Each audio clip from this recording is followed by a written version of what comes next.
Muchas gracias por la invitación a moderar este panel de lujo. Nada más para como poner al pie de la conversación por qué es tan relevante el financiamiento. Bueno, pues sin financiamiento no es posible hacer esfuerzos para atender el cambio climático ni tampoco para proteger la biodiversidad, ¿no? ¿Por qué? Porque justamente para reducir emisiones de gases de efecto invernadero, para adaptarnos a los efectos adversos del cambio climático y también para que las sociedades puedan innovar en tecnología y en desarrollo de nuevas soluciones para conservar los recursos naturales para las futuras generaciones, es clave para ellos es clave el financiamiento climático. Y justamente también el financiamiento tiene una intersección con otros temas como la equidad y la justicia. ¿Por qué? Porque también nos lleva a reflexionar de qué forma se está asignando el financiamiento, si este se está dirigiendo a atender las necesidades de las poblaciones más vulnerables, si se está dirigiendo a las iniciativas correctas y también si este financiamiento está acompañado de los instrumentos de transparencia y rendición de cuentas que justamente nos permitan garantizar que el financiamiento está contribuyendo a reducir emisiones, a adaptarnos a los efectos del cambio climático o a conservar la biodiversidad. Entonces, es una realidad que el cambio climático nos está afectando a todos, pero no lo está haciendo de la misma forma. ¿Por qué? Porque ni todos los países, ni todas las sociedades tienen los mismos recursos o las mismas herramientas para hacer frente al cambio climático. Y es un tema que es de gran importancia para la región de América Latina y el Caribe, porque es la segunda región más afectada por los efectos del cambio climático después de África, ¿no? Y en particular, México es un país altamente vulnerable por su posición geográfica. Entonces, justamente en la conversación de hoy vamos a platicar sobre qué es lo que se está discutiendo a nivel internacional en materia de financiamiento, en las negociaciones internacionales con Janet Ugalde de GFLAC. Enseguida hablaremos sobre los esfuerzos que se están realizando para la conservación de la biodiversidad con Mariana de Biofin. Enseguida hablaremos en los retos del sector privado para movilizar el financiamiento en México con Adriana. Y por último, para cerrar con una nota más positiva, el doctor Jesús nos va a compartir algunos... el doctor Jesús nos va a compartir algunos ejemplos de instrumentos innovadores de financiamiento en el sector agropecuario. Entonces, ahora sí, para pasar con los panelistas, les recuerdo que tienen 10 minutos. Me gustaría dejar un poco de espacio para recibir preguntas de la audiencia. Entonces, Janet, ¿nos podrías contar cuáles son los retos para América Latina y el Caribe en términos de financiamiento climático? ¿En dónde están las conversaciones? ¿Qué queremos ver en las negociaciones de cambio climático que van a llevarse a cabo en Belén, a finales de año? Sí, claro que sí, muchísimas gracias. No sé si puedan apoyarme con la presentación, por favor. Sí.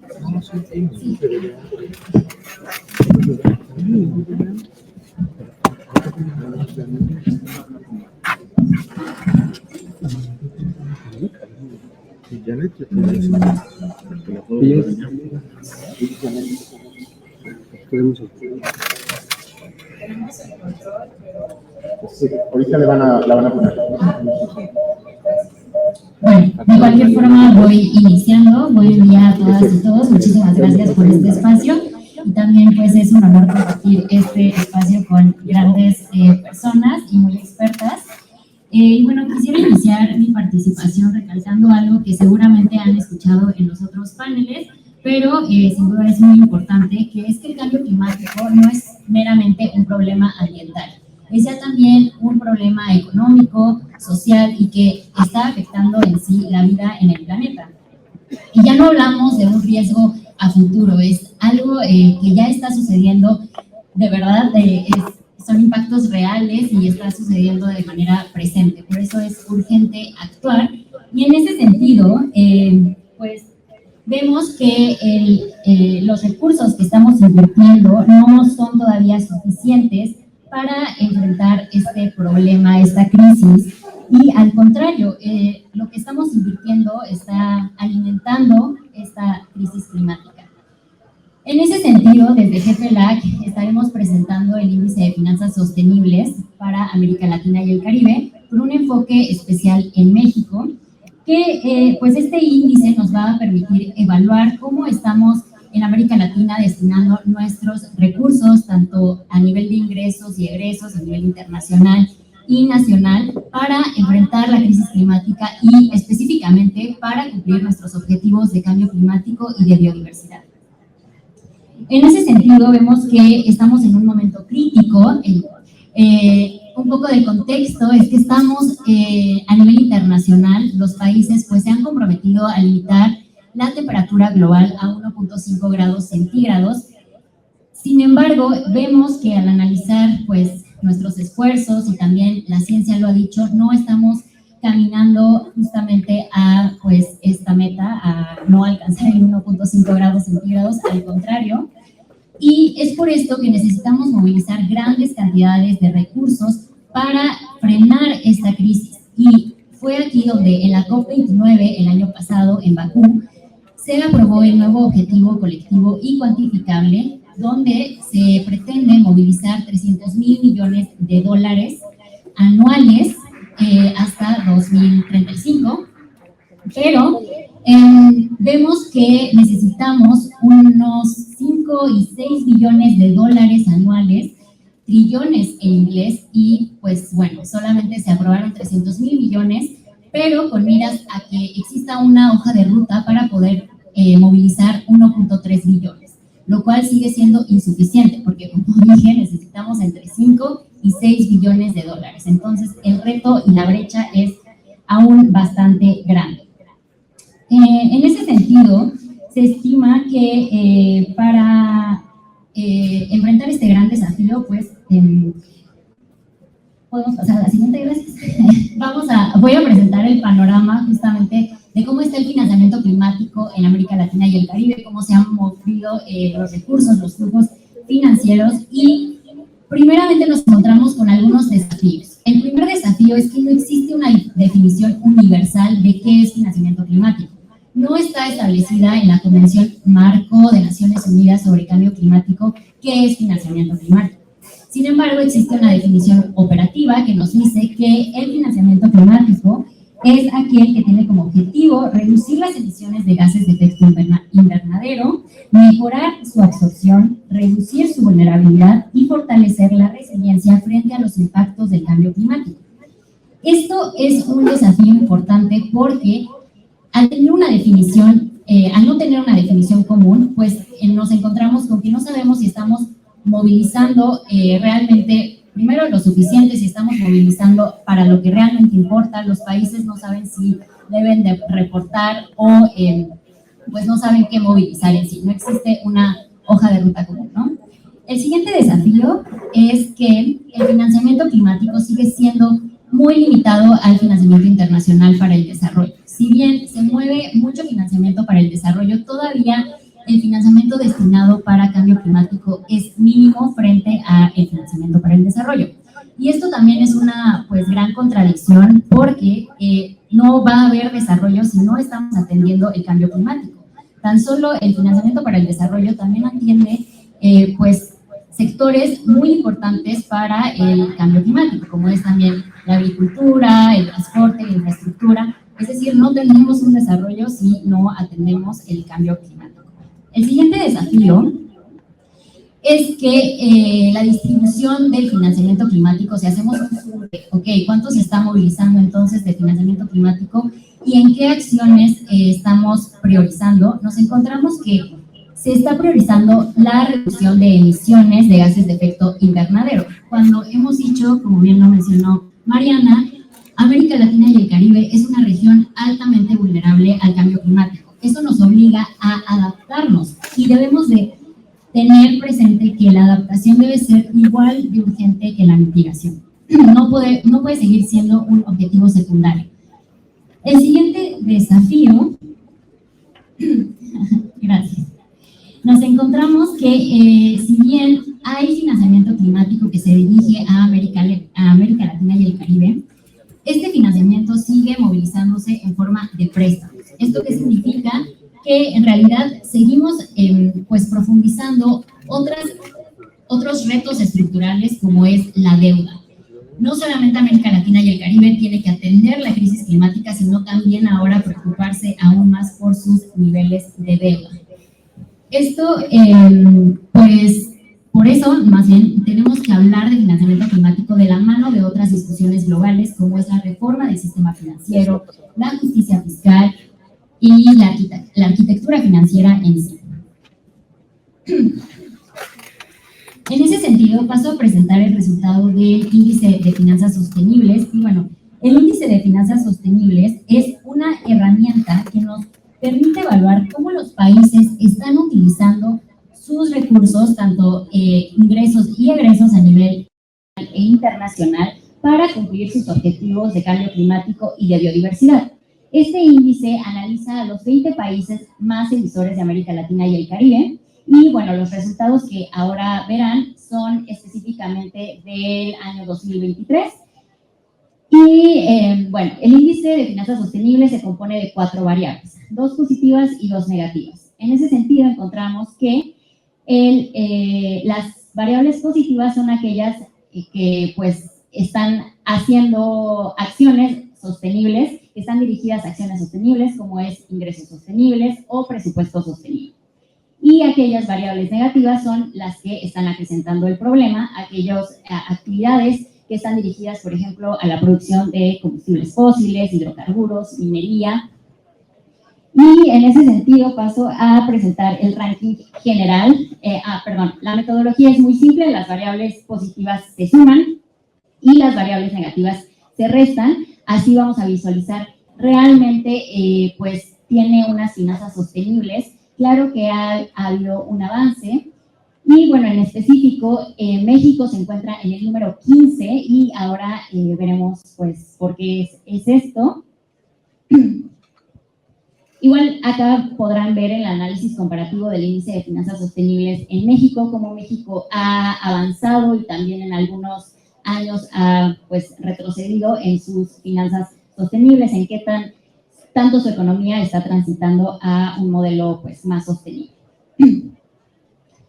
Y bueno, empezando con la primera variable, que son ingresos sostenibles. Estos ingresos sostenibles se refieren al financiamiento internacional, específicamente de desarrollo o financiamiento de fuentes bilaterales y multilaterales que se designan para el cambio climático y biodiversidad. En ese sentido, vemos que México es uno de los países que recibe mayor financiamiento internacional, que tiene mayores ingresos sostenibles. Sin embargo, del total, solamente el 36.87% se destina realmente a pues, combatir el cambio climático. Acá vemos cómo México, si bien ha avanzado, por ejemplo, antes no recibía tanto financiamiento y, por ejemplo, tampoco antes se destinaba tanto a combatir esta lucha, vemos que si bien ha habido un avance, pero todavía sigue siendo insuficiente, tan solo del total pues, se destina ese porcentaje.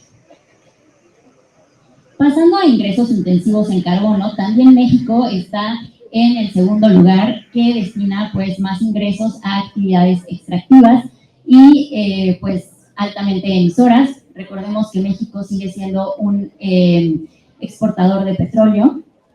Y en ese sentido vemos que del total el 64, muchas gracias, está destinado a pues, ingresos intensivos en carbono. La siguiente. Igualmente vemos que esto ha ido en crecimiento en los años que hemos hecho este ejercicio. Y pasando a los presupuestos sostenibles, México se encuentra en el noveno, discúlpenme, me voy a levantar. En el noveno lugar, sobre presupuestos sostenibles con 0.37% de su presupuesto total. Solamente México destina 0.37% para combatir el cambio climático.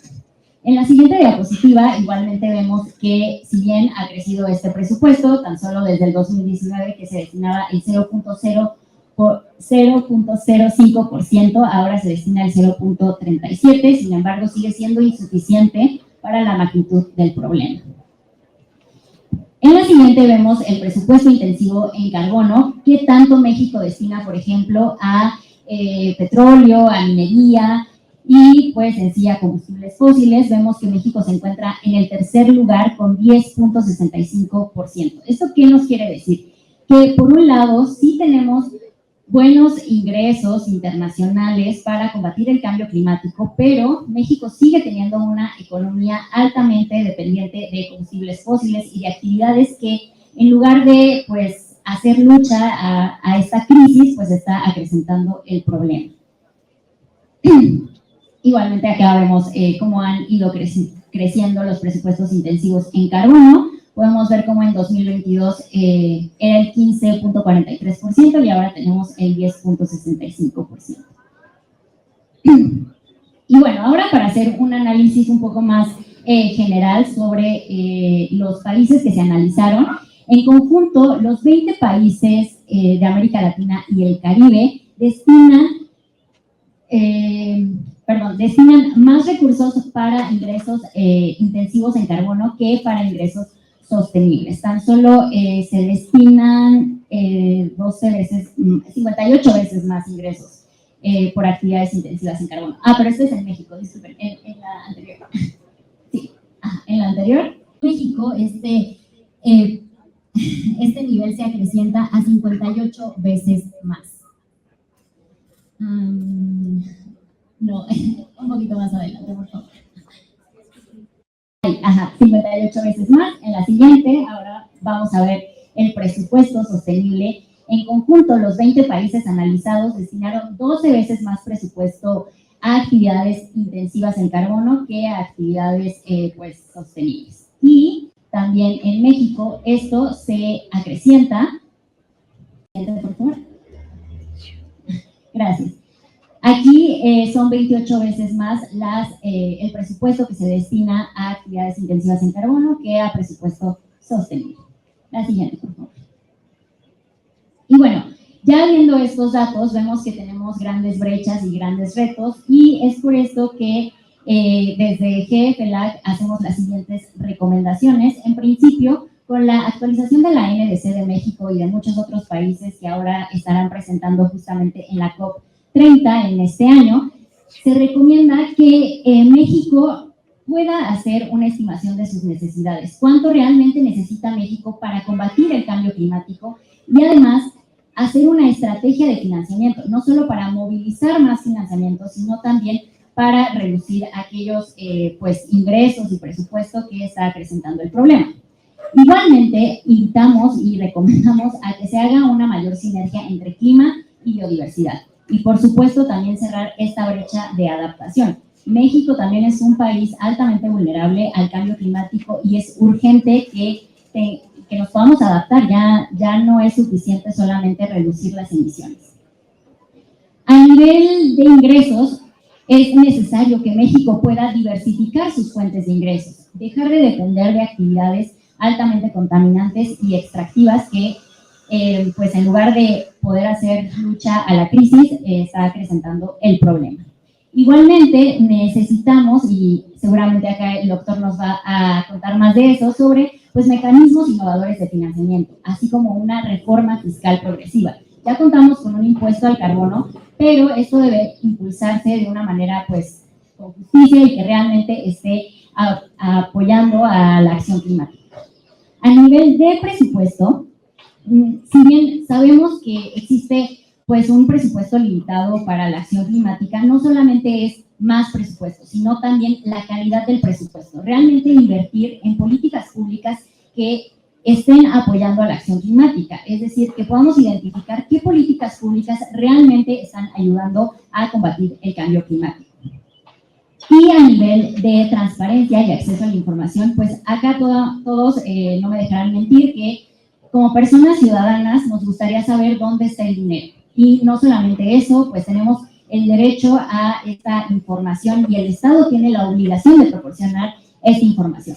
Por lo tanto, optamos por que se tenga un sistema nacional de medición, reporte y verificación de financiamiento climático, justamente para saber cómo se está destinando, en qué se está destinando y qué estamos priorizando como país y también como región.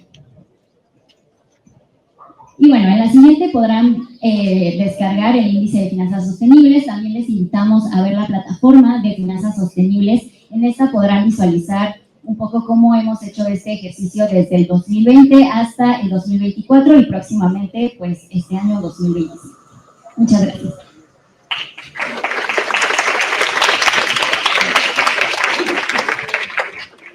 Muchas gracias, Ana.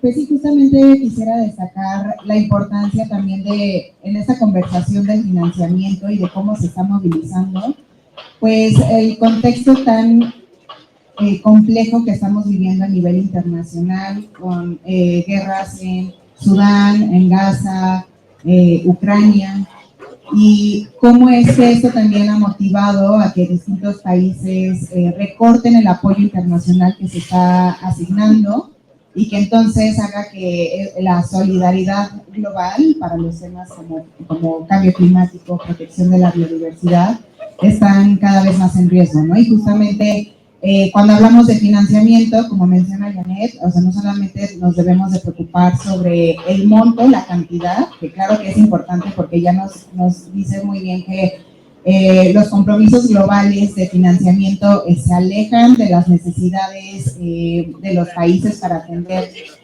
los efectos del cambio climático. Entonces, no solamente es preocuparnos sobre la cantidad, sino también por la forma en la que se está asignando, la calidad, si es accesible, si también está acompañado de los mecanismos de transparencia, rendición de cuentas. Entonces, bueno, con este contexto, quisiera pasarle el micrófono a Mariana para que nos cuente cuáles son los avances en el financiamiento para los esfuerzos de biodiversidad en la región. Muchas gracias, muchísimo gusto estar con ustedes. También me voy a parar porque por acá no se ve nada. Este último comentario, Tocaya, que dijiste de cómo está afectando la ayuda al desarrollo para clima y naturaleza es terrible, porque tú presentaste una gráfica donde habla de la ayuda al desarrollo, que nunca puede sustituir el esfuerzo del Estado en financiar estos temas, pero sí son un detonante de la acción nacional. Y cuando estos recursos internacionales bajan, se pierde el incentivo que los gobiernos tienen para hacer o aumentar el presupuesto o también modificar políticas públicas en estos temas. Entonces, bueno, esa es la realidad en la que estamos ahorita. Yo soy Mariana Bellot y represento a la iniciativa Finanzas de Biodiversidad del PNUS, es conocida como Biofin. Siempre tengo que recordar que soy de PNUS y trabajo para Biofin, no de Biofin, porque ya parece que es una organización per se, pero lo que hemos hecho el año pasado, cumplimos 10 años, es una iniciativa que empezó como un programa muy chiquito para apoyar a los países a responder a algunas de las preguntas que nos hiciste ahorita. ¿Cuánto gasta un país a favor de su biodiversidad? ¿Qué está haciendo un país en materia de política pública y legislación a favor de su biodiversidad? ¿Y cuánto necesitamos para proteger la biodiversidad de un país? Sin estas respuestas, es difícil saber hacia dónde tienes que dirigir recursos financieros. Y ese es el motivo de la creación de Biofin. Ahorita trabajamos en 133 países, es que hemos crecido mucho, y les traigo ejemplos de buenas noticias, soluciones financieras que estamos desarrollando en América Latina, que pueden ser también una inspiración para México. La siguiente, por favor. Esta gráfica me parece muy visualmente muy importante. Invertimos más en destruir la biodiversidad que en lo que invertimos en conservar. Por muchas razones, incluida la agenda climática, pero creo que es muy evidente. La agenda de desarrollo no sostenible le ha ganado a los países. La siguiente. Estas siguientes láminas hablan para convencerlos de que la pérdida de biodiversidad en un país no es un tema de perder animales y plantas, sino de seguridad nacional. Por fin, el Foro Mundial Económico hace algunos años, no mucho, yo creo que 2 años o 3, empezaron a publicar que la biodiversidad, igual que el clima, era uno de los principales riesgos para la economía mundial. De los primeros 4, me parece. Ahí es el número 4. ¿Por qué? Porque la biodiversidad es la base de muchos de los procesos productivos de cualquier país y la base de la vida de todos nosotros, ¿no? Entonces, el que el Foro Económico Mundial reconozca esto, para los ambientalistas que llevamos años hablando de esto, es un logro. No necesariamente estamos ahora mejor, sigue habiendo muchos retos, pero por lo menos sabemos que el mundo financiero finalmente volteó a ver a la biodiversidad como un riesgo y también como una oportunidad. ¿La siguiente? Esto simplemente habla de cómo clima y naturaleza no pueden verse separados. El Acuerdo de París no puede verse separado del Acuerdo Kunming-Montreal, que es el marco global de biodiversidad. Si se pierde biodiversidad en el planeta, la crisis climática se va a potenciar enormemente, ¿no? Y lo mismo, si no atendemos la crisis climática, seguiremos perdiendo biodiversidad. Entonces, son dos agendas que desafortunadamente en todos los países siguen siendo agendas separadas. Los equipos de trabajo de los gobiernos siguen siendo el equipo de clima por un lado y el equipo de naturaleza por otro. Cada vez menos, pero sigue habiendo muchos retos dentro de los propios ministerios de ambiente, que es rarísimo. La misma secretaría, ahora creo que tenemos un equipo técnico en la Semarnat muy sólido que está tratando de romper con estos hilos en los que históricamente hemos trabajado. La siguiente. Hace algunos años se calculó la brecha financiera a nivel global. Es un ejercicio muy de arriba para abajo, pero es un ejercicio que visualmente está bien potente. La brecha financiera mundial equivale más o menos a $7,000 millones anuales. Tiene 7 billones, que son billones, 700,000 millones, ¿no? 7,000 millones, así me acuerdo entre billones americanos y... Ahí está, ok. Entonces, estas cifras de que nos falta por gastar mucho dinero a favor de la biodiversidad pesan, pero en realidad lo importante es qué está pasando a nivel país. Y ahí es donde entra el programa como la siguiente. Eso del mismo estudio es un estudio bien interesante que sacaron en el 2020, porque no nada más nos dice cuánto se requiere para cumplir con las metas de biodiversidad, sino de dónde se está financiando el manejo de la biodiversidad de todos los países, promedio. Y si se fijan, ¿quién es el principal financiador de la biodiversidad de cualquier país? El Estado. El Estado es el custodio de la naturaleza porque es un bien público. Y por más recursos internacionales que nos lleguen, nunca van a poder sustituir el valor que implica que un Estado invierta recursos a favor de su naturaleza, de su clima y de su medio ambiente. ¿La siguiente? Finalmente, en 2015, después de años truncos ahí por la pandemia, que iba a ser el 2020 y acabó siendo la COP, en 2022 se aprueban las nuevas metas de biodiversidad, el famoso Acuerdo Kunming-Montreal. Son metas mucho más aterrizadas, no tenemos el equivalente a clima de 0.5 grados centígrados, pero tenemos metas importantes de reducción de pérdida de biodiversidad, entre otras cosas. Por primera vez en estas metas también se reconoce la importancia de que el sector financiero, y por eso me encanta compartir este panel con ustedes, sea uno de los principales actores en revertir la tendencia de pérdida de biodiversidad y empezar a producir sosteniblemente. Eso ya no debería de ser un modelo piloto, sino debería de ser ya como el mainstream de financiamiento en todos los países. La siguiente. Las metas 15 es la meta la meta 15 es la que habla justamente de cómo el sector financiero debe de incorporar a la biodiversidad ya no solo como un riesgo y dependencia, que en eso está, sino también como una oportunidad de inversión. La meta 18 es la meta que habla de la primera imagen que les traje, cómo debemos de bajar la inversión negativa y aumentar la inversión positiva a favor de la biodiversidad.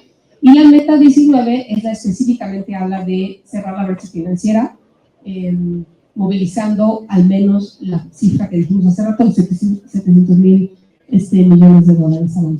La siguiente.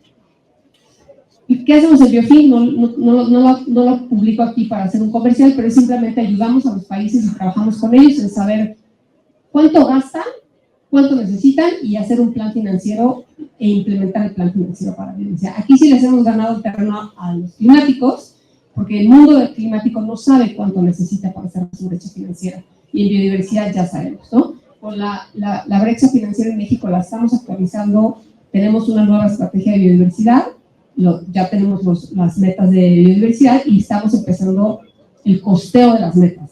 ¿Cuánto se requiere para cumplir con la meta 30x30? ¿Alguien no sabe cuál es la meta 30x30? Levante la mano sin pena. Gracias. La meta 30x30 es que para el 2030 el 30% del territorio de México tiene que estar conservado, bajo diferentes modalidades de conservación, pero tiene que estar conservado. Y eso requiere mucho dinero. Aquí tengo a mi ex colega Nadia de CONAM, y la pesadilla de cualquier funcionario público trabajando en la Comisión Nacional de las Protegidas es el presupuesto. Luis Pollo decía que no existe conservación, que la conservación sin recursos es mera conversación, y sigue vigente. La siguiente. Bueno, el mapa de cuántos países trabajamos. La siguiente. Tenemos un catálogo que le llamamos un catálogo de soluciones financieras, donde hemos identificado 150 mecanismos financieros que todos los países pueden priorizar y elegir para movilizar fondos. No solamente darle más dinero a Semarnat. Hay muchas fuentes de financiamiento, incluido el sector privado, que tiene que ser un actor fundamental en esto. Biofin, junto con INEGI, estimamos cuánto ha gastado México a favor de su biodiversidad. Esta cifra también la presumo clima, ¿no? ¿Me entiendes? Pero es un ejercicio bien interesante de trabajar de la mano con el INEGI. No lo hizo Perú, lo hizo INEGI. Y esta cuenta ya es oficial, la pueden encontrar en la página de internet. Y México es de los pocos países que tiene institucionalizada una cuenta de gasto en biodiversidad. Hemos tenido picos. Lo que se considera en gasto en biodiversidad no es solamente Semarnat, es todos los sectores. La Secretaría de Agricultura también tiene su pedacito, y así muchas dependencias del sector federal. La siguiente. El presupuesto de Semarnat sabemos que ha tenido muchas variaciones. Como dijo mi colega, no es solamente financiamiento lo importante, también es el equipo técnico y el marco de políticas públicas, pero ciertamente, como comenté antes, sobre todo en temas de manejo directo y de incentivos para la producción sostenible, pues es importante que el ramo 16, que es el ramo de la Semarnat, con todas sus dependencias, tengan recursos suficientes. ¿La siguiente? Lo vas diciendo cuando me falte poquito. Traje un comparativo, no es muy bueno porque son cifras desactualizadas, pero más o menos cómo está México en relación a otros países de América Latina en su gasto. Como línea base, la OCDE sugiere que todos los países miembros de la OCDE gasten al menos 1% de su PIB a favor de su medio ambiente. Nosotros gastamos 0.07% a favor de nuestra biodiversidad en México. Y en general el resto de los países de la región no llegan ni al 0.1%, ¿no? Entonces, claramente estamos todos por debajo de lo que se requiere. ¿La siguiente? ¿Qué hacemos en México en particular? Se nos abrió una puerta bien interesante en el 2019 con los estados. Los estados se han vuelto creo que una pieza bien importante en la acción tanto climática como de biodiversidad en México. Tenemos muchísimas capacidades en los gobiernos estatales y se nos abre una oportunidad enorme de trabajar a nivel estatal en mecanismos financieros que movilicen recursos para la biodiversidad a nivel estatal. Y estamos también obviamente trabajando con el gobierno federal. Y otro actor nuevo, bien interesante de trabajo, es justo el sector financiero, que tenemos a los grandes panelistas aquí, nos van a decir qué hacen desde su trinchera. Pero de nuevo, sin el sector financiero, que son los que manejan el recurso, todo el sector agropecuario en México depende de créditos, tanto de banca comercial como de banca privada. Y si no trabajamos con ellos, va a ser bien difícil revertir la tendencia. ¿La siguiente? ¿La siguiente? Les traje unos 4 ejemplos de otros países para que nos inspiren de cómo sí se puede y que hay soluciones interesantes. Esta es una de ellas bien interesante de Colombia. Estamos trabajando con Finagro, que es el banco de desarrollo más grande de Colombia. Es un banco de segundo piso que financia toda la producción agropecuaria del país. Nos abrieron las puertas a Biofin, hicimos un primer análisis de subsidios negativos y se dieron cuenta, y lo digo textual porque estaba en una reunión con un ejecutivo de Finagro, que decía: Biofin nos hizo darnos cuenta que nuestras inversiones estaban generando tasa de deforestación. O sea, el banco no tenía información de que sus créditos estaban alineados con la tasa de deforestación de Colombia. porque claramente son efectos no intencionados, no es que la banca diga quiero deforestar el país. Y se abrieron a incorporar criterios ambientales en 6 líneas, cadenas de valor, yuca, cacao, café, que es muy importante para Colombia, no maderables, y la producción agropecuaria. Esto tiene un potencial, representa el 20% de sus operaciones y quieren llegar al 100% de sus operaciones, que son como 9.000 millones de dólares al año, ¿no? Entonces, si esto lo logramos, que luego pase a la banca de primer piso, va a ser un gran cambio y ejemplo para la región. La siguiente. Este es otro ejemplo bien interesante en Costa Rica, un programa padrísimo que se llama Raíces, que nos aliamos con una banca de desarrollo en Costa Rica, que está dando créditos y donativos a emprendimientos turísticos, que me acordé un poco con nuestra conversación, emprendimientos turísticos de indígenas, que es un sector que nunca tiene acceso a financiamiento. Lo mismo que las mujeres, y les traigo otro ejemplo. Entonces, este programa Raíces, Biofin apoya técnicamente el diseño del programa, trabajamos con los emprendimientos indígenas, hacerles la marca, el plan de negocios, ¿ya? Una cosita. Y la banca está dando los recursos. Y ya, la última de ahí cortó. Una más. Y con este cierro se llama Más Mujeres, Más Natura. En Costa Rica también, aliados con el Fondo Forestal, donde abrieron una línea de crédito para mujeres, de donativo y también de crédito, con un enfoque muy particular de asegurar que las mujeres sean parte del sistema financiero de su país. Muchas gracias.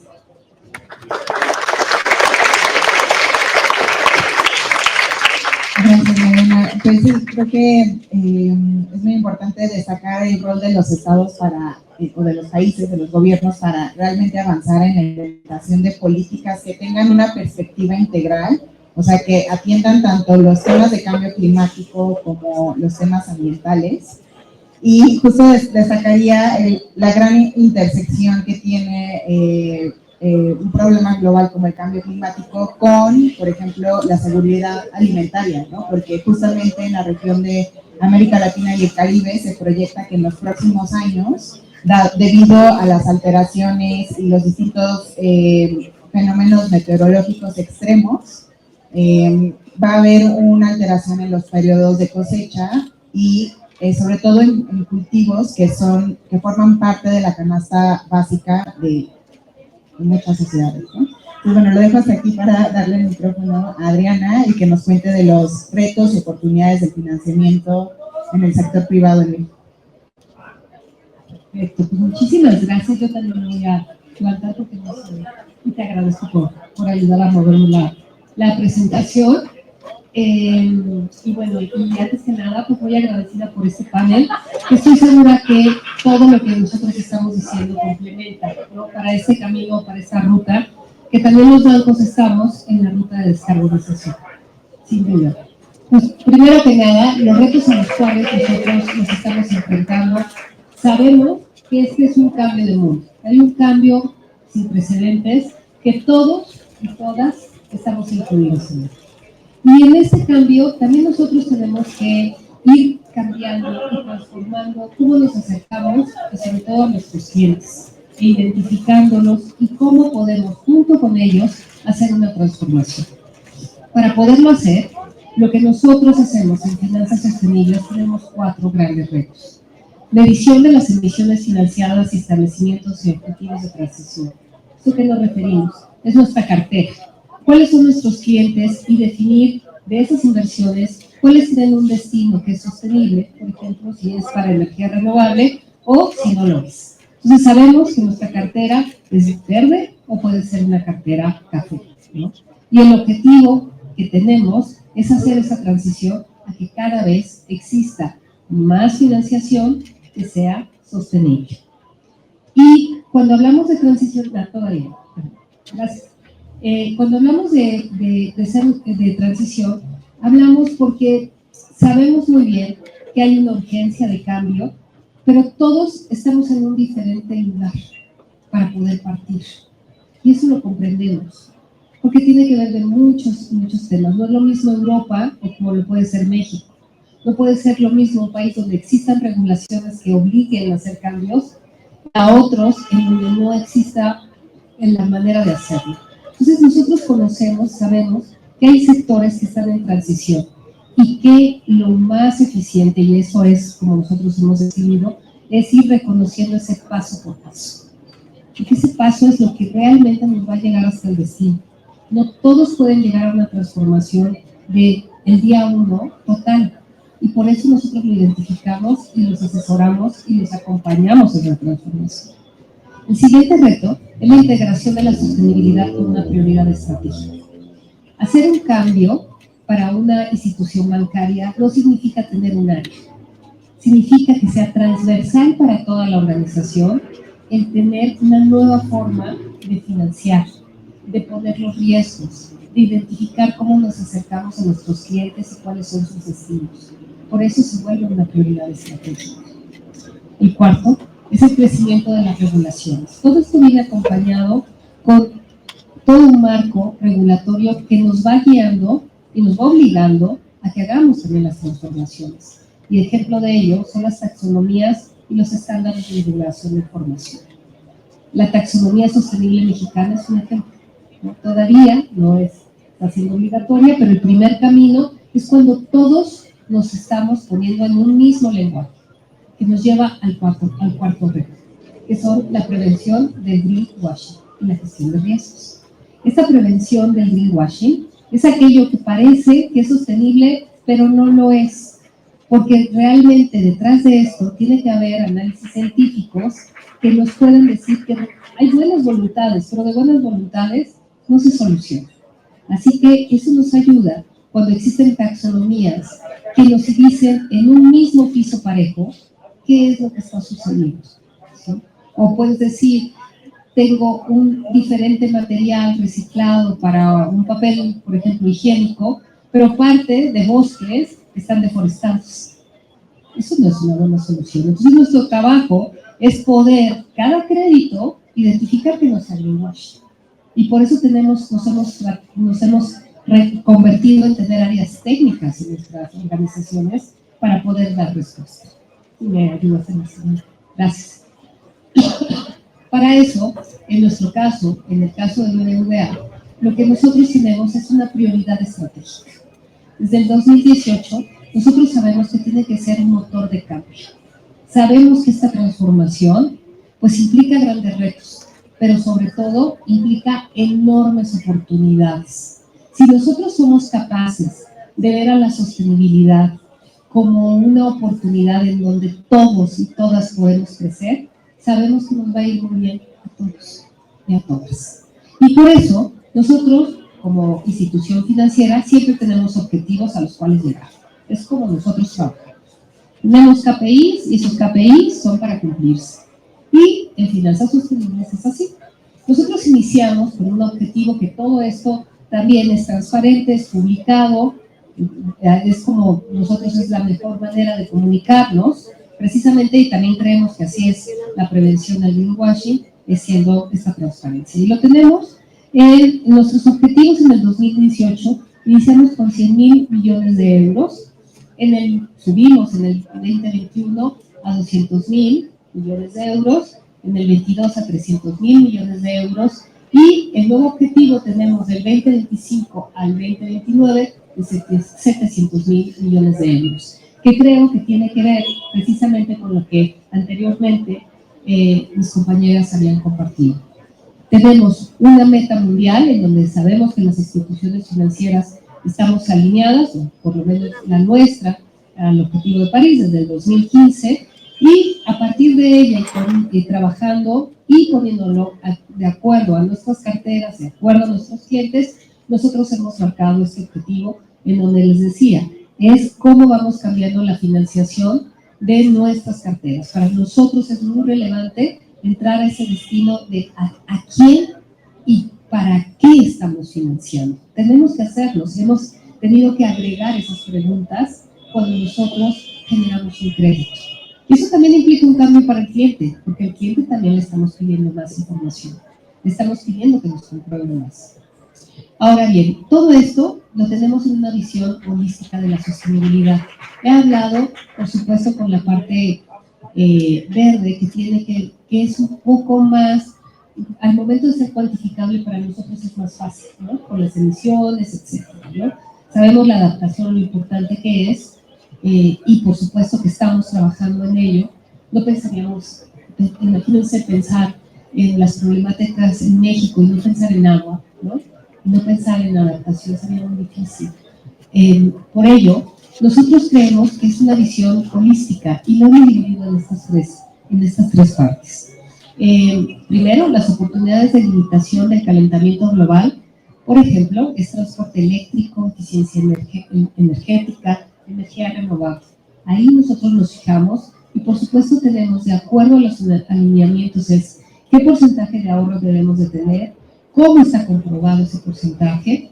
El transporte eléctrico, que también tienen, hay tecnologías que son más maduras y que son menos riesgosas para todos. Esas tecnologías para nosotros es más fácil medirlas, pero tenemos que también saber que nuestros clientes y que los proyectos tengan una garantía del tiempo de vida. También se tiene que pagar. Hay que recordar que los bancos, pues al final, nosotros tenemos, pues financiamos también cuidamos el dinero de nuestros ahorradores y nuestros inversionistas. Nosotros somos sus cuidadores. Entonces, tenemos que vigilar muy bien esos destinos. Oportunidades de naturaleza positiva, hay agricultura, agua, reciclaje. Últimamente, en estos últimos, del año pasado a todo el tema de economía circular ha aumentado enormemente. Lo vemos, creemos que hay una gran oportunidad de transformación y sabemos que hay que oficializar, hay que estructurar muy bien el permisos, poner muy bien los umbrales de esta transformación, pero sin duda es una gran oportunidad en diferentes niveles. Oportunidades en el ámbito social. La inclusión financiera, que es parte de lo que nosotros, es como de nuestra materialidad, de nuestra naturaleza, el emprendimiento que hablábamos hace rato, ¿no? Y las infraestructuras sociales. Para nosotros, cuando llega un crédito que habla, por ejemplo, de construcción de hospitales o de salud en un lugar en donde no existía, para nosotros es un financiamiento que tiene condiciones. Todo esto se genera en unas condiciones especiales para aquel que viene enfrente. O sea, nosotros también participamos en esa financiación para hacerlo mucho más accesible y muchísimo más constructivo, ¿no? Si me ayudas con la siguiente, por favor. Ahora, para poder entender la parte de la banca, nosotros, y en especial BBVA, el punto en que tenemos en medio es nuestro cliente. El cliente es primero. Para nosotros eso es sumamente relevante, acompañado del trabajo en equipo. Entonces, para poderlo hacer, y no hay nada más importante en sostenibilidad desde nuestra manera de trabajar, es que tiene que ser en equipo. No lo podemos hacer solo. Las instituciones financieras nos estamos acompañando de expertos que nos guían para saber cuándo lo hacemos correcto o no correcto. De instituciones como Confira, que lo de aquí, que nos hemos acompañado de estas prioridades en la agricultura y por supuesto del cliente. Para hacerlo, en este camino hacia la sostenibilidad, nosotros aquí les presentamos 3 tipos de bancas que tenemos. La banca corporativa es esta banca que es muy grande, de altos créditos, que nosotros les damos un asesoramiento sectorial, enfocado a oportunidades de transición a la sostenibilidad. Y están principalmente en los sectores, nuestro foco es disminuir las emisiones, porque son sectores de emisiones muy altas, como es petróleo y gas, como es autos, como es cemento, como es aviación, aluminio. Todos estos sectores, nosotros, si es público, tenemos metas de descarbonización con ellos, metas de mitigación con ellos. Estas metas que tenemos, lo que hacemos es marcar para ir poniendo nuestra cartera mucho más verde. Ahora, las bancas de empresa, que es empresa que no es este corporate tan grande, lo que nosotros hacemos es asesorarlos con un enfoque de soluciones sostenibles, como en eficiencia energética. Tenemos créditos de eficiencia energética, de energía renovable, nos vamos más a estas soluciones o al tema hipotecario, por ejemplo. El tercero es la banca minorista, que es la de retail. Estas que tenemos, en nuestro caso, soluciones digitales. Sabemos que el gran reto también para la sostenibilidad es que los grandes clientes pues tienen todo un organismo, como un organismo interno que les puede gestionar cómo lograr la sostenibilidad, muchos recursos. Pero eso no sucede cuando nosotros estamos como personas físicas. Entonces, para eso, lo que hacemos son soluciones digitales. Si ustedes pueden encontrar en nuestro caso, en la aplicación que tienen en su teléfono, tenemos medición de huella de carbono. Y a partir de eso, se pueden hacer muchas soluciones y también se hace un diagnóstico para poder decir cuáles son los siguientes pasos para poderlo mitigar. En conclusión, los bancos, hemos tenido que cambiar para este gran reto, para saber que hay una economía regenerativa de nuevos sistemas naturales y humanos, que debemos de ser capaces de transformarlo. Pero ya no se vuelve un actor pasivo, sino somos actores pasivos, activos, asesorándoles, acompañándolos. Nos hemos transformado y acompañados por grandes socios. Eso es de nuestra parte. Muchas gracias.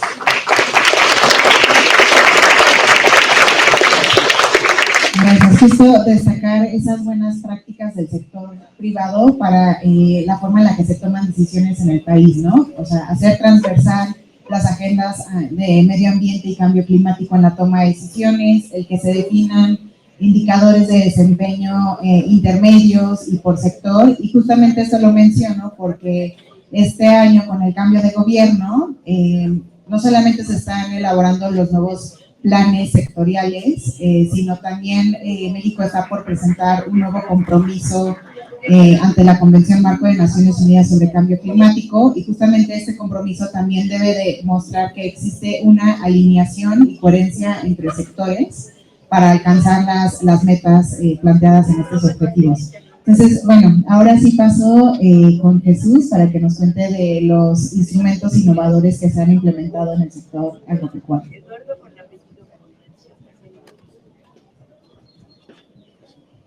Muchas gracias, Mariana.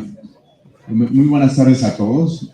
El caso que yo les quiero presentar tiene que ver con un ángulo distinto al mismo problema. Creo que las pláticas que hemos tenido apuntan exactamente a la misma dirección, solo que el ángulo que me toca presentar es más acerca de una institución del gobierno, que como precisamente tú señalabas, está haciendo su plan institucional y debe de abordar esto de forma formal.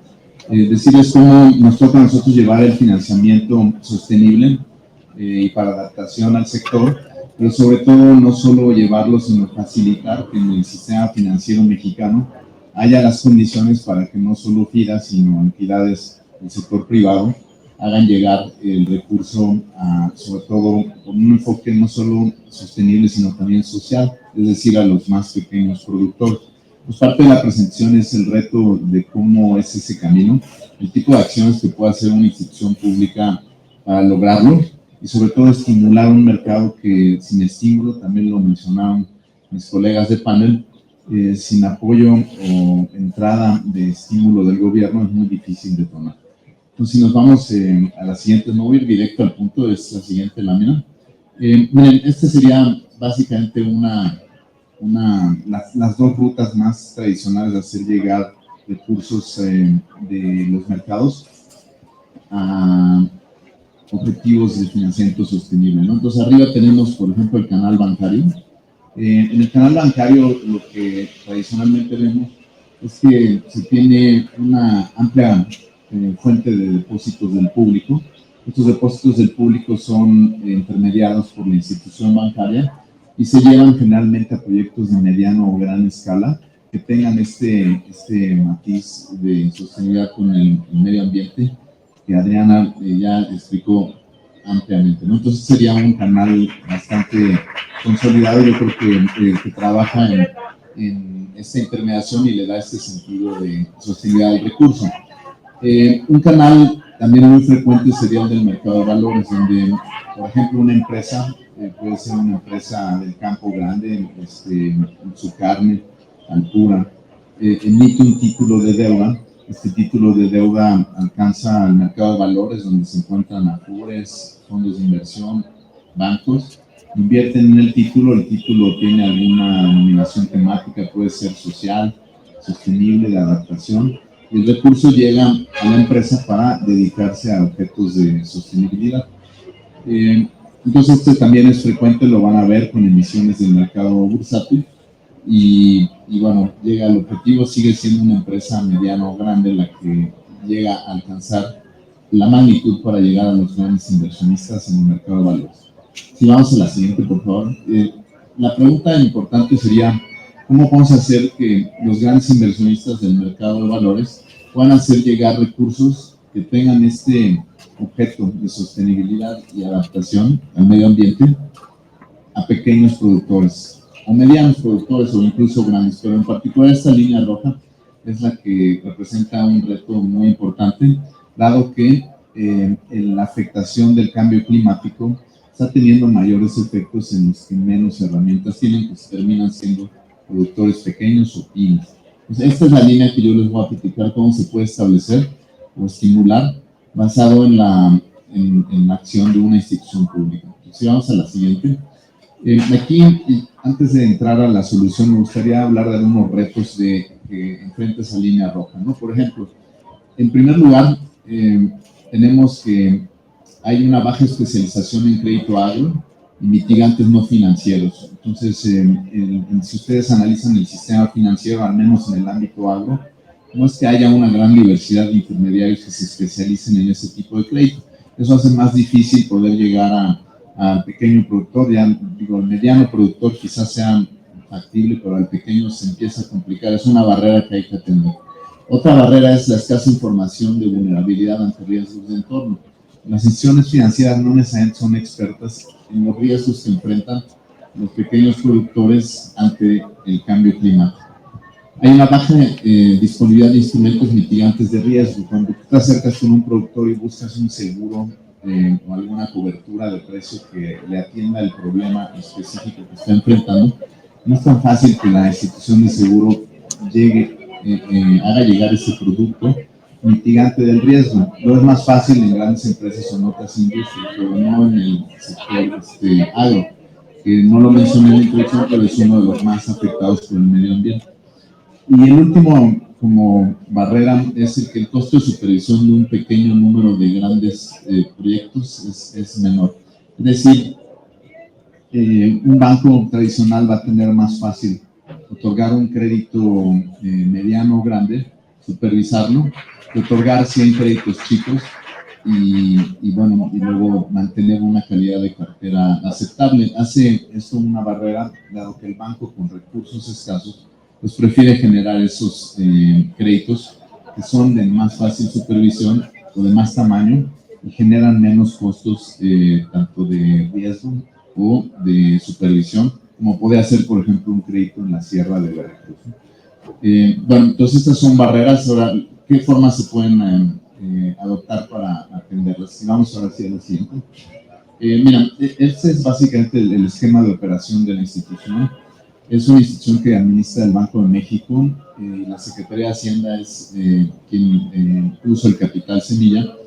Se suele denominar una institución de segundo piso, como Finagro, el ejemplo que nos platicaba Mariana. Y lo que tiene es una serie de instrumentos que hacen llegar el recurso a la agricultura, ganadería, industria forestal, pesca, medio rural, a través de una red de intermediarios financieros, que ahorita lo voy a aclarar un poco más cómo es esa red, pero lo hace desde el segundo piso. Es decir, FIRA no da un crédito directo, sino lo hace como franquicia, es decir, le instala una franquicia al intermediario para que ellos den crédito tipo FIRA y le da todos los instrumentos, como puede ser el crédito, ahí dice fondeo, garantías, es decir, si el crédito no hay mucha visibilidad del riesgo, FIRA absorbe la mitad del riesgo de ese crédito, entonces eso le da mucho espacio al banco o a la SOFOM para sí dar ese crédito. Entonces es otro instrumento. FIRA se constituye también como alguien que ofrece soporte técnico a los productores en el primer piso. Quizás no le da el crédito en el primer piso, pero sí le da soporte técnico para que conozcan los mejores medios de producción y sobre todo los más sostenibles para su entorno.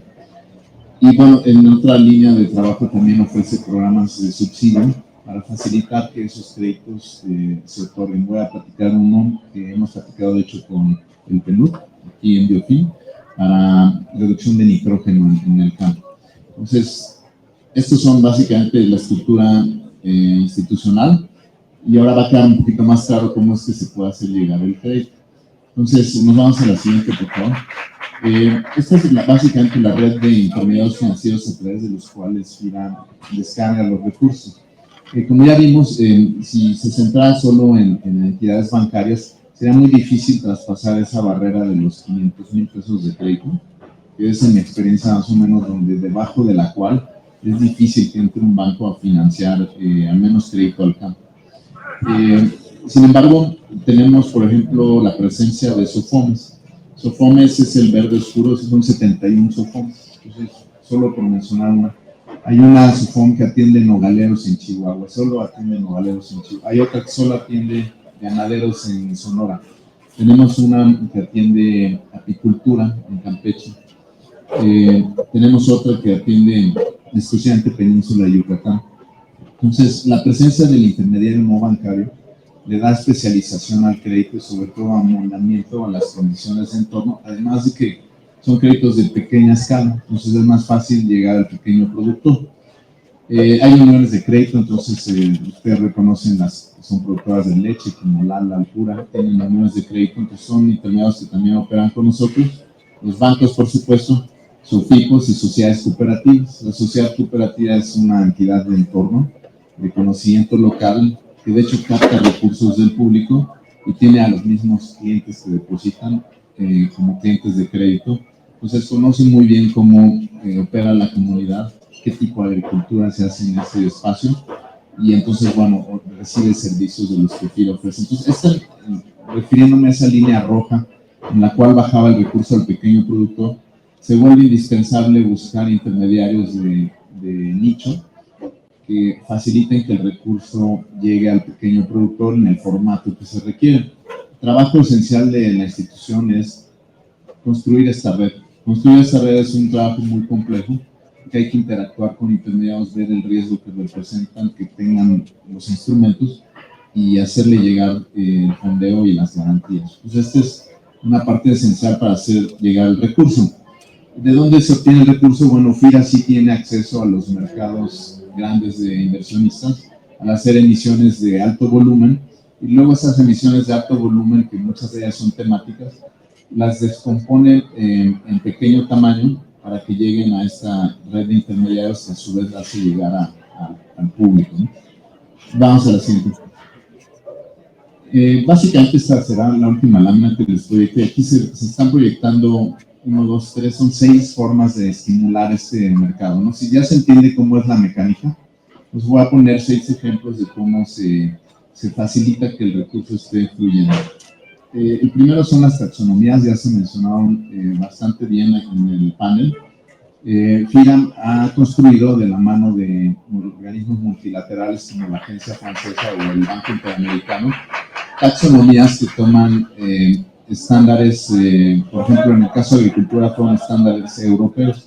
Taxonomía me refiero a los conceptos de inversión que se pueden denominar como ya sea sostenibles con el medio ambiente o de adaptación y resiliencia para los pequeños productores. Esto llevó a una lista de conceptos de inversión, en el caso de sostenible con el medio ambiente, que se integró a la taxonomía federal. Y en el caso de adaptación se llevó una lista de casi 1.500 municipios y 89 conceptos de inversión que le redundan al productor en una herramienta para adaptarse o resistir el efecto del cambio climático. Lo que FIRA hace es que etiqueta estos conceptos de inversión, le da el recurso al intermediario y si llega a ser en el sentido de estos conceptos de inversión puede facilitar algún subsidio o algún descuento en tasa, como por ejemplo fue en el programa ProSostenible, donde FIRA asoció, por ejemplo, un biodigestor, un invernadero o alguna herramienta para agricultura de conservación, descuentos en tasa de interés para que esta taxonomía esté muy llena de créditos dirigidos a productores. Por cierto, en ese programa se privilegiaban pequeños productores para dar un descuento más grande. Otro programa serían las garantías de riesgo de crédito para conceptos de adaptación y resiliencia. Si luego quisiera dar un crédito que es a una compañía de producción de carne de cerdo, ¿no? Que hay unas medianas y grandes, y ella invierte en un biodigestor o pone paneles solares. FIRA puede dar una cobertura de riesgo a BBV muy grande, de 65%, para que ese crédito sea pues fácilmente dispersado y que no se la dude BBV en otorgarlo en esa dirección. Pues este es otro instrumento que facilita esa línea de financiamiento, pero se hace con grandes bancos, pero también, como dije, con cajas o uniones de crédito. Sustenta más sería un programa que busca financiar, voy a poner el ejemplo de un ingenio azucarero, que administra un campo en promedio en el país, son campos de 16,000 hectáreas. Pues FIRA establece una meta de uso de nitrógeno. ¿Se sabe cuánto nitrógeno usan los ingenios? Porque FIRA documenta eso en años pasados. Y luego le establece una meta de uso del 70% en vez del 100% del nitrógeno. Si el ingenio se compromete a que todo su campo use solo el 70% en vez del 100%, FIRA le da un descuento de 3 puntos a la tasa de interés del crédito al ingenio. Son créditos grandes, pueden ser de 200 a 1,000 millones de pesos, porque con ese dinero ellos compran todos los fertilizantes, semilla, vanos jornales adheridos, para que él a su vez lo baje a miles de productores que le proveen de caña de azúcar. Entonces, este programa lo que busca, arrancó en este ciclo primavera-verano, es bajar el nitrógeno en la habilitación de campos de granos o de caña en el país. Esto, desde nuestro punto de vista, representa una oportunidad de regenerar biodiversidad por el hecho de que la baja en nitrógeno pues contamina menos en gases de efecto invernadero, ensucia menos los cuerpos de agua, pero sobre todo es muy importante, revierte el proceso de degradación de tierras, que es uno de los problemas más importantes que enfrenta pues, la agricultura, no solo en México, sino en el mundo. Entonces, existen otros dos, por ejemplo, en la facilitación de seguros paramétricos. FIRA los puede exigir en el otorgamiento de crédito a pequeños productores, donde el seguro le cubra y mitigue los riesgos de entorno. Y bueno, también FIRA ha hecho esfuerzo para acercar herramientas tecnológicas pues de última generación, como visualización satelital o mapas de suelos o incluso mapas de impacto del cambio climático en la georreferencia del productor que la quiera subir a nuestras plataformas.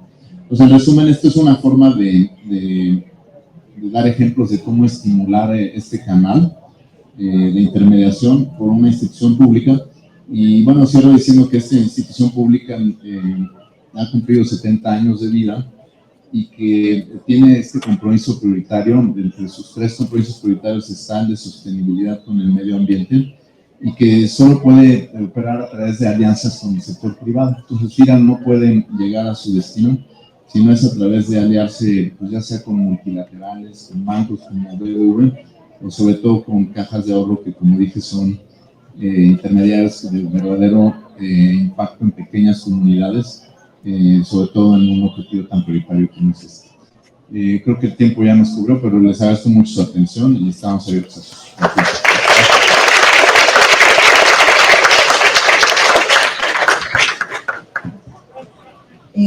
Sí, creo que justamente esa última intervención enmarca muy bien o ejemplifica muy bien la complejidad de actores que están involucrados en el proceso de la movilización del financiamiento, ¿no? Desde el ámbito nacional hasta la escala más local. Y pues justo remarcar que es importante fomentar la confianza entre los actores para garantizar la movilización del financiamiento de forma efectiva, justa, transparente y adecuada, y justamente para eso pues es necesario poner atención en los instrumentos de transparencia y rendición de cuentas que se establecen. Entonces, para cerrar, pues ya no tenemos espacio para recibir preguntas, pero me gustaría pedirle a los panelistas que compartan una acción, iniciativa, medida que quisieran ver reflejada al cierre de este año, ya sea en la agenda internacional. Vamos a abrir a preguntas. Ah, sí. Entonces, ok, entonces, Ahorita iba a la comida, entonces si no, pues se le va a quitar la comida, pero voy a preguntar. Es que creo que hay panelistas que se tienen que ir. Bueno, y si quien se tenga que ir, pues lo entendemos, pero si gustan 3 preguntas muy concretas o... Este tema ha sido muy esperado por muchos de los que están aquí, entonces hay algunos que podrían tener preguntas. Sí, ¿se gustan compartir Sí, las vamos. preguntas? Sí. Bueno. Mejor sacamos. Sí, ¿les parece? A ver, ¿quién soy yo? Hola, ¿qué tal? Muy buenas tardes. Muchas gracias. ¡Ay, mi teléfono se cayó!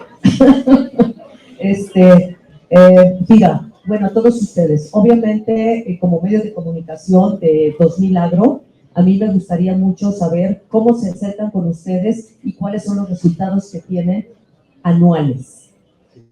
Mira, la forma de acercar a FIRA es que precisamente la mitad del personal se encuentra en atención directa, entonces tiene oficinas en todo el país, cada estado, y en cada estado hay alrededor de 3 agencias, depende de qué tanta vocación agro hay. Ahí hay un personal nuestro que recibe todas las preguntas, solicitudes, y lo va guiando a la red de créditos. Se encuentra en nuestro sitio de internet, la lista, teléfono, nombre, etcétera, sería la primera pregunta, ¿no? Los resultados, los FIRA tiene en varias dimensiones. Por ejemplo, nos hemos puesto la meta de financiar el saldo pues, más alto cada vez en materia de estos conceptos de inversión que yo he platicado. Entonces, en el cierre de 2024, FIRA alcanzó 24,000 millones de pesos de saldo de productos que son de nuestra red de 55 conceptos de inversión, ¿no? Son, nada más entrando un poquito a esto, son 4 familias: es uso eficiente de agua, uso de renovable energías, agricultura amigable con el medio ambiente y energías renovables. Bueno, no es energía, es más bien eficiencia energética. Entonces, estos 55 conceptos ya hoy alcanzan 25,000 millones, pero también tiene otras metas, por ejemplo, en materia de pesca, esas son más recientes. Allí necesitamos colocar 4,000 millones, llevamos más o menos la mitad colocado en pesca sostenible. Se tienen otras metas en el crédito forestal, pero casi todas las asociamos a saldos de crédito de conceptos como este. Ya luego se puede hacer una transformación de, por ejemplo, un biodigestor, cuántos gases de efecto invernadero redujo, que nuestros equipos están en esas cuentas, ¿no? Pero por ser institución financiera le ponemos énfasis a eso. Gracias, muchas gracias. Pasamos a una otra pregunta. Muy concretos, por favor.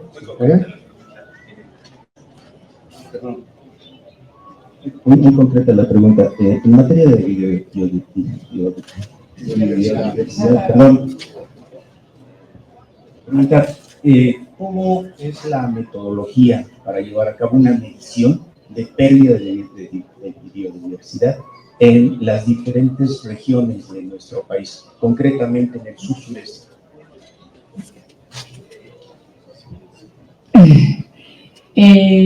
O sea, la metodología para analizar la pérdida de biodiversidad. ¿Cómo determinar que una zona existe la pérdida? Hay muchos sistemas, desde las tablas de deforestación que publica INEGI, el monitoreo que hace CONAFOR, las bases de datos que tiene la CONABIO, de índices de integridad. Hay una nueva metodología de medición que se llama índice de integridad ecosistémica o ecológica, donde junta varias variables para analizar el estado de conservación de un ecosistema. México es de los países líderes en la región, justamente en estimar la diversidad, en documentar la diversidad biológica que tenemos, pero también en documentar las transformaciones. Acá estoy. Hola. ¿Alguna otra pregunta? No. Adelante. Sí, gracias. Para el panel en general, ¿cuál es el valor y la relevancia que tiene la comunicación en todos los procesos de financiamiento de cara al usuario final?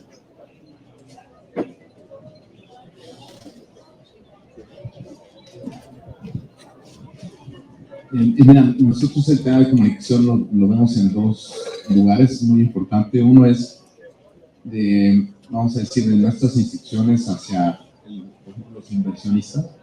Es esencial que el inversionista primero sea consciente del problema, que en mi experiencia la problemática de degradación del medio ambiente asociada al sector agro no es muy conocida. Pues el primer elemento de comunicación es hacerle ver todo lo que se contamina y lo que se puede mitigar de contaminación a los inversionistas, que esos son los que al final de cuentas van a dar toda la fuente de recursos al sector. Y luego al productor, la esencia de la comunicación o la clave para que haya sido efectivo el mensaje es llevarle una solución en su práctica agrícola que no solo sea sostenido con el medio ambiente, pero le representa un beneficio. Y creo que en biodiversidad eso ha sido un reto muy complejo de atender. Por ejemplo, la agricultura de conservación es un método de agricultura que tiene menos costos.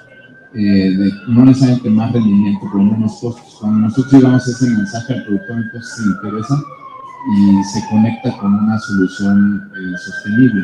Lo mismo en biodigestor, que en el mediano plazo te da energía muy barata. Entonces, ese sería, desde nuestro punto de vista, la forma de comunicar, independientemente que FIRA hace cursos sobre todo de la problemática y de los efectos del cambio climático en la agricultura para hacer consciente al productor de su vulnerabilidad.